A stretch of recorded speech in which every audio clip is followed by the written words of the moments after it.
Hello, welcome to G2 Module 1, Atom Structure and the Periodic Table. We're going to do chemistry today. This module, the first one for G2, will cover the basic terminology of chemistry you need to know for this class. While everything you learn here is certainly useful to the A&P student, there is much more to chemistry than this short introduction. Don't be afraid of it. Chemistry is the language of biology, and it can be cool to learn about. You may want your periodic table available as you listen to this module. The objectives here are to define matter, element, atom, molecule, and compound, use periodic table to describe an atom, and distinguish between ions and isotopes. Matter is anything which has weight and occupies space. Matter is all the things that we can see, feel, and smell in our daily life. Chemistry is the study of matter, and matter is the stuff all around us. In order to understand the properties and reactions of matter, it must be divided into simpler, less complex substances. It is easier to work with the definitions if we start with the smallest piece of matter and gradually work up to the more complex. The development of the atomic theory takes this approach. An element is the simplest form of matter, which cannot be changed further by a chemical or physical method. An atom is the simplest form of an element. Elements are the basic units of all substances. The most common elements in humans are oxygen, hydrogen, carbon, and nitrogen. 95% of us is made up by those four elements. Atoms are the smallest units of matter. Each one contains protons with 1 plus positive charge, neutrons with no charge, and electrons with a negative charge. The structure of an atom will be described shortly, but elements are made up of the same kind of atoms. Each element is made of atoms with the same number of protons. Molecules are the next step up, in that they are a collection of atoms connected together.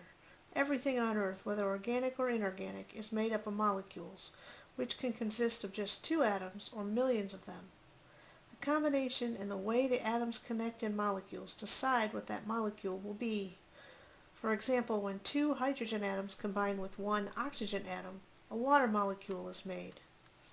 Other molecules include fats, alcohols, proteins, and fiber. Molecules and compounds are essentially the same thing, and they are both made of atoms that are bonded together.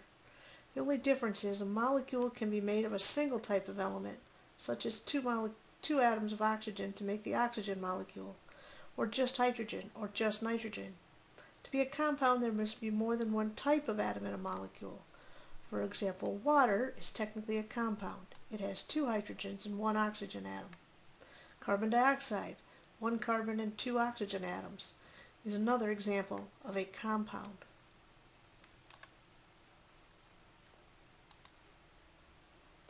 What do the letters and what do the numbers mean?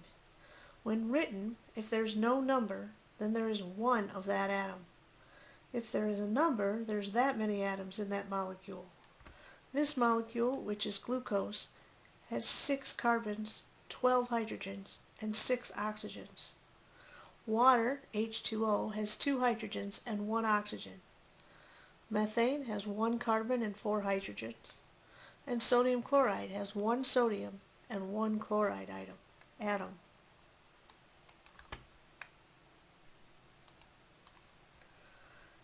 Using your periodic table, you'll see that the elements are lined up in columns and rows. Each box represents one particular element. In the periodic table, there's just one spot for each element because they're numbered according to the number of protons in that element. Looking at this spot for carbon, there's 4 things you need to know about. The top number is the atomic number. The atomic number is the number of protons, and because atoms on the periodic table are considered neutral, it's also the number of electrons. The next is the atomic symbol. This is either 1 letter or 2 letters. If it's 2 letters, the second letter is small, and the first one is capitalized, and it symbolizes the element. Here, C is for carbon. Sometimes the element name is written, not always, not on your periodic tables that you'll be using for a test or the one in your lab packet. The bottom is the atomic weight. The atomic weight is the weight of the atom and all the parts added up, the neutrons plus the protons plus the electrons. Its unit is atomic mass units. Because electrons barely weigh anything at all, if you round to the nearest whole number, it's roughly the number of protons and neutrons added together in the atom. And since you know the number of protons from the atomic number, you can always determine the average number of neutrons in a given atom. In this case, 12 minus 6 is 6, so in carbon, the average atom has 6 neutrons, 6 protons, and 6 electrons. Atomic structure. The nucleus contains the protons and the neutrons, while the electrons move around in orbitals or valence shells around that nucleus. Electrons are the smallest and have a negative charge, and the number of electrons, remember, equals the number of protons in a neutral atom. The number of neutrons is generally the same in atoms, but can vary. More about that in the next slide. The atomic number of an element is the number of protons. Looking at your periodic table, carbon is the atomic number 6, so it has 6 protons. In a neutron atom, it would also therefore have 6 electrons. The atomic number of carbon is 12. This is its mass, and because protons and neutrons weigh about 1 atomic mass unit each, and the electrons weigh almost nothing, this means there are 6 neutrons in carbon as well as 12 minus 6 protons equals 6. Essentially, you round the atomic mass to the nearest whole number and subtract the atomic number. You can determine the number of neutrons in an atom in this way. So in the nucleus, there's going to be 6 neutrons and 6 protons. The electrons are in shells. They are zipping around that nucleus at the speed of light. The closest shell can only hold 2 electrons, so if the atom has more than 2, there'll be 2 in the first shell, and then the next shell will start to fill up. It can hold up to 8. If an atom has more than 10 electrons, 2 in the first shell and 8 in the next, then the third shell starts to fill up.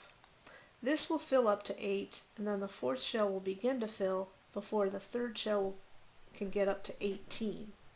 In A&P, we really only have to worry about atoms with electrons in the first 3 shells.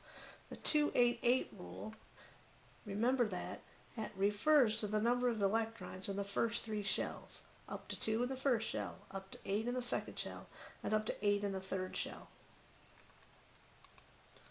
So in this carbon atom, which is atomic number 6, is going to have 6 electrons. Hopefully you know that there'll be 2 in the first orbital, and then 4 in the next one, adding up to 6.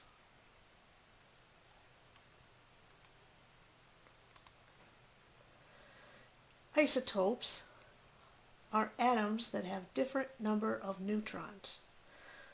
In the periodic table, when you calculate the number of neutrons, that's the number in the average element or average atom in that element. However, the number of neutrons can sometimes differ in the same element. These are referred to as isotopes. The atomic weight of an element is actually the average weight of all the isotopes. Having more or less neutrons doesn't matter so much. It doesn't change the element. Carbon with 6 neutrons is still carbon if it has 7 neutrons or 8 neutrons. However, some isotopes are unstable, and the neutrons are released, and when they are released, they release some energy or particles. That energy or that particle energy is radioactive. Some of those types of radioactivity can penetrate human tissue and is considered quite dangerous. How fast they lose this energy and the neutrons is measured in half-lives. It takes roughly 5,000 years for half of the isotopes of carbon to lose a neutron. Remember, even though isotopes may have differing number of neutrons, they all have the same number of protons. While radioactivity is bad for our cells, it can mutate the DNA. We use it to treat cancer. When we mutate the DNA of a cancer cell by targeting them with radiation, we kill them. We also use the half-life calculation to date things made out of carbon.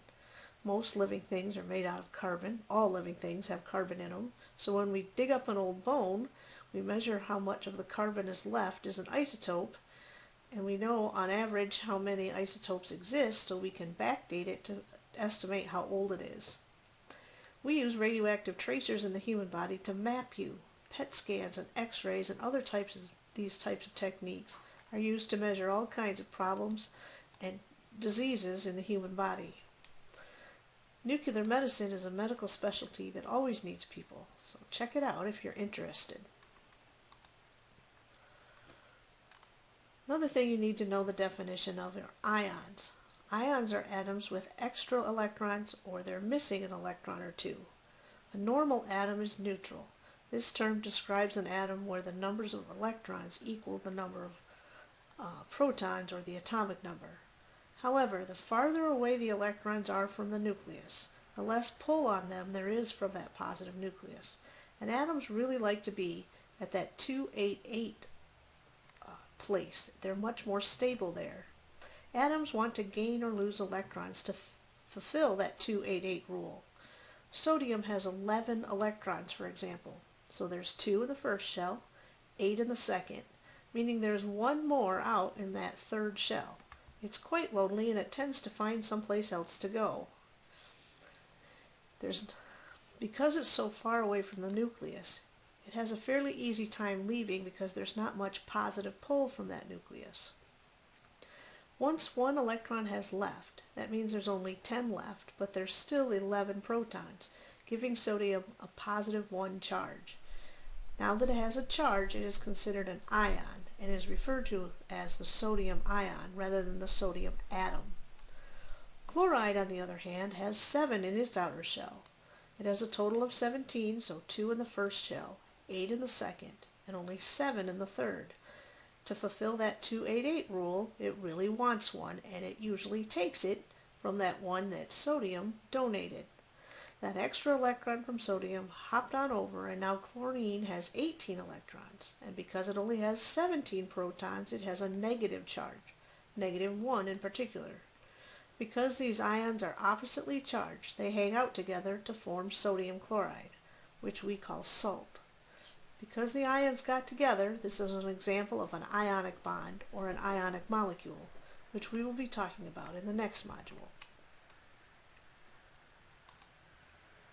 Ions are often referred to as electrolytes when they're floating around in your blood, and they are extremely important. We will be discussing these quite often throughout A&P. Some of the functions of electrolytes include maintaining osmolarity and therefore water balance, conducting nerve impulses, contracting your muscles, including your heart muscle, carrying oxygen, and working as cofactors for many enzymes. So you need electrolytes. Salt isn't all bad for you. You should now be able to define all the terms that we started out with in this module. If not, you should re-listen to this module or work in your lab packet. Make sure you know the definitions of each of these before you take the test. As always, you can find more information in Lesson 2, in the labs during class, your online textbook, the internet. Your lab packet has a periodic table, so don't forget to use it, and don't be afraid to ask me.